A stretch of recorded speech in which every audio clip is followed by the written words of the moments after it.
प्रजातंत्र के लिए जो चुनाव की प्रक्रिया है, क्या वो सही है?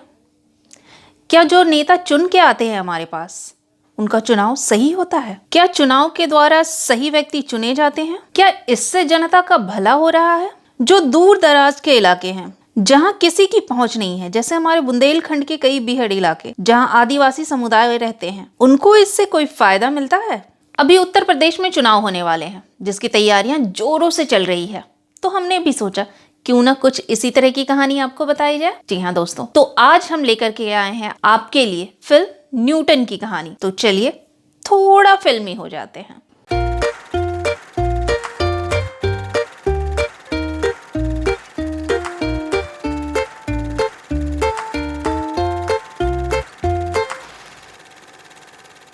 न्यूटन नाम सुन के कहीं आपको ऐसा तो नहीं लगता कि हम आपको कोई विज्ञान से जुड़ी हुई कहानी सुनाने वाले हैं या कोई हॉलीवुड की कहानी है?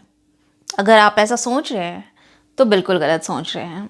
इस फिल्म में चुनावी प्रक्रिया के बारे में बताया गया है। जी हाँ, हर 5 साल में भारत के नागरिक अपने मौलिक अधिकारों का प्रयोग करते हुए एक पार्टी को वोट देते हैं, लेकिन इसकी प्रक्रिया कभी आसान और ईमानदार नहीं होती।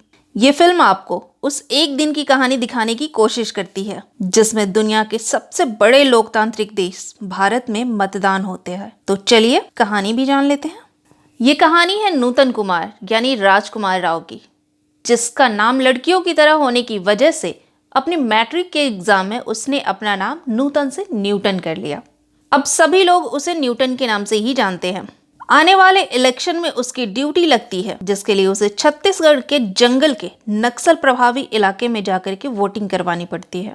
ये दंडकरण है, माओइस्ट इन्फ्लुएंस काफी हैवी है, फुल सिक्योरिटी मिलेगी। अगर पोलिंग बूथ पे माओवादियों ने हमला कर दिया तो उस पोलिंग बूथ के इलेक्शन को हम रद्द कर देंगे और दोबारा वहाँ री इलेक्शन करवाएंगे। पिछले इलेक्शन में 19 लोग मारे गए थे। यहाँ तो मतदान केंद्र आज कई सालों बाद लगा है। यहाँ की कैजुअलिटी फिगर तो कल शाम को ही पता चलेगी। इलेक्शन की तैयारी के लिए न्यूटन की हेल्प संजय मिश्रा करते हैं। उसके बाद एक टीम जिसमें लोकनाथ यानी रघुवीर यादव, मालको यानी अंजलि पाटिल और पुलिस ऑफिसर आत्मा सिंह यानी पंकज त्रिपाठी है। ये टीम जंगल की तरफ बढ़ती है और एक ऐसे गांव में पहुंचती है जहां पे सिर्फ 76 वोटर होते हैं। उस गांव के लोगों ने कभी वोटिंग मशीन नहीं देखी होती है, इसीलिए जब उन्हें समझाया जाता है, जो लोग समझाने आते हैं कि वोटिंग मशीन क्या होती है, तो उनको इस तरीके से समझाया जाता है कि वोटिंग मशीन एक खिलौने की तरह है, जिसमें जो भी बटन आपको पसंद आए आप उसको दबा दें। वोटिंग मशीन एक खिलौने जैसा है, जो पसंद आए अच्छा लगे वो बटन दबा दो। अरे क्या बकवास कर रहे हैं आप? ये खिलौना नहीं है वोटिंग मशीन। आप चुप रहिए। लेकिन न्यूटन इसका विरोध करते हैं। उनकी कोशिश होती है कि वो लोगों को चुनाव का मतलब समझा सके और सही तरीके से मतदान करा सके, लेकिन ये काम एक दिन में तो होता नहीं है। इसी वजह से उन्हें काफी सारी परेशानियों का सामना करना पड़ता है। नक्सल प्रभावित इलाके में चुनाव करवाना आसान नहीं होता, क्योंकि हर समय गोली चलने का और मौत का डर लगा रहता है। यह सब जानते हैं। यह सब जानने के बावजूद, इन सब बाधाओं के बावजूद न्यूटन उस गांव में चुनाव कराने की ठान लेते हैं। अब वो कितना सफल हो पाते हैं, इसको जानने के लिए तो आपको फिल्म देखनी होगी।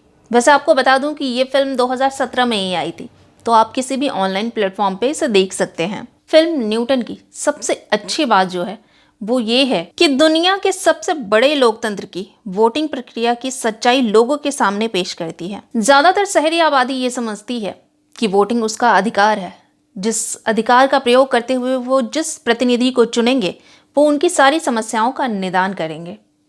लेकिन वहीं हमारे देश की बहुत बड़ी आबादी ऐसी भी है जिनको वोटिंग का मतलब ही नहीं पता है।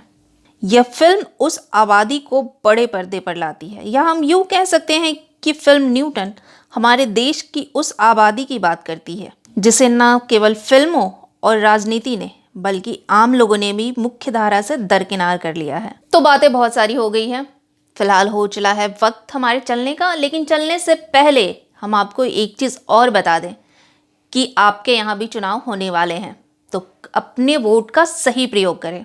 किसी के लालच या दबाव में वोट ना करें। और हाँ, कोविड अभी गया नहीं है, तो कोविड के गाइडलाइन का भी पालन ज़रूर करें।